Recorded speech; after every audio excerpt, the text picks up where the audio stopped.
یہ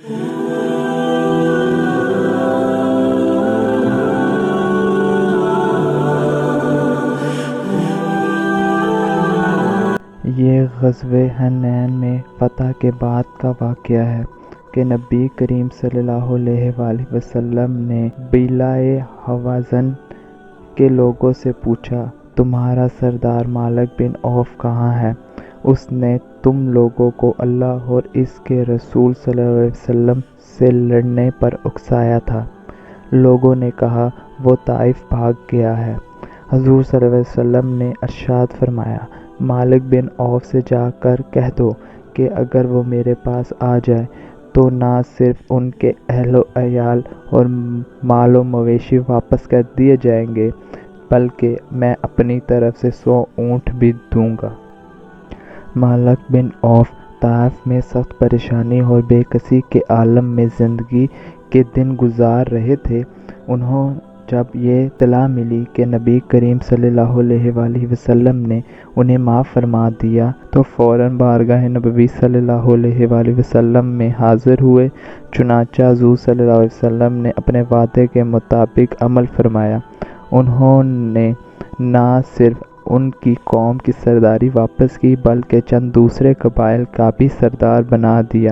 حضور نبی کریم صلی اللہ علیہ وآلہ وسلم کے حسن سلوک سے متاثر ہو کر حضرت مالک بن عوف رضی اللہ عنہ مسلمان ہو گئے۔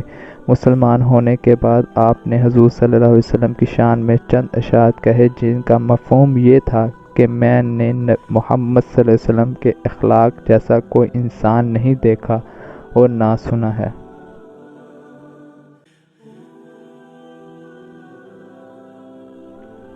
حضرت عثمان غنی رضی اللہ عنہ کے رضاعی بھائی کا نام عبداللہ تھا۔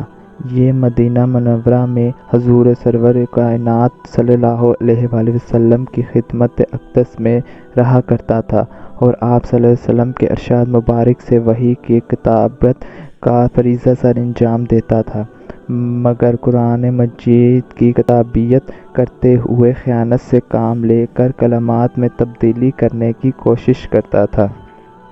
ایک مرتبہ کہنے لگا کہ محمد صلی اللہ علیہ وسلم جانتے نہیں، اگرچہ وہ کہتے ہیں میں جو کچھ چاہتا ہوں ان کے لیے لکھتا ہوں، بلکہ جس طرح ان پر وحی اترتی ہے مجھ پر بھی اترتی ہے۔ عبداللہ کو جب یہ معلوم ہوا کہ نبی کریم صلی اللہ علیہ وآلہ وسلم کو اس کی حرکت کا علم ہو گیا ہے تو وہ مکہ مکرمہ بھاگ گیا۔ پھر جب مکہ مکرمہ فتح ہوا تو اس نے حضرت عثمان غنی رضی اللہ عنہ کو اپنا سفارشی بنایا کہ وہ حضور سرور کائنات صلی اللہ علیہ وآلہ وسلم سے اس سے معافی دلوائے۔ چنانچہ حضرت عثمان غنی رضی اللہ عنہ نے اسے لے کر نبی کریم صلی اللہ علیہ وآلہ وسلم کی خدمت اقدس میں حاضر ہوئے اور ان کی والدہ کے اپنے اوپر حقوق کا ذکر کر کے عرض کیا کہ اس کے خون سے درگزر فرمائے، انہیں معافی عطا فرمائے۔ حضور سرور کائنات صلی اللہ علیہ وسلم نے اس کے جواب میں خاموشی اختیار فرمائی۔ جب حضرت عثمان رضی اللہ عنہ نے چند مرتبہ عرض پیش کی اور آپ صلی اللہ علیہ وسلم سے کوئی جواب نہ سنا تو حضور صلی اللہ علیہ وسلم کے قریب جا کر سر اقدس اپنی بغل میں لے کر کہا، یا رسول اللہ، آپ صلی اللہ علیہ وسلم نے عبداللہ کو ایمان دے دی۔